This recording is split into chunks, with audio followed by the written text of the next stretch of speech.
Race hair ஸ்டுடியோவில் எப்போவுமே க்ரௌடாக இருக்குங்கிற காரணம் நிறைய பேர் கேட்குறாங்க.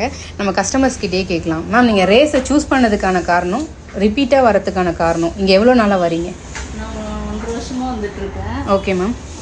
வந்ததுக்கு காரணம் கேட்டிங்கன்னா, வீடியோஸ் எல்லாம் பார்த்து ரொம்ப சாட்டிஸ்ஃபேக்ஷனாக இருந்துச்சு. Okay ma'am. வந்தோடனே மேமும் வந்துட்டு நல்ல பூஸ்ட் கொடுக்குற மாதிரி ஒரு எனர்ஜியாக சொன்னாங்க. Okay ma'am. சரி வச்சதுக்கப்புறம் எந்த ப்ராப்ளமும் இல்லை, சூப்பராக இருக்கு. Okay ma'am. பட் நானும் அழகாயிட்டேன்.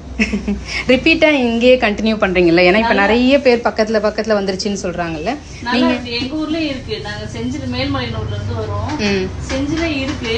பட் ஆனால் எங்களுக்கு பிடிக்கல. இங்கே வந்தா முடியும் நல்லா இருக்கு, இன்னும் கொஞ்சம் வளர்ந்த மாதிரி இருக்கு. ஓகே, எந்த ப்ராப்ளமும் கிடையாது.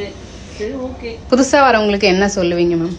கண்டிப்பா வாங்க, சாட்டிஸ்ஃபேக்ஷனா பண்ணி தருவாங்க. முடியே இல்லாதவங்க கூட அழகா முடி வளர்ந்துரும், நீங்களும் அழகாயிடுவீங்க.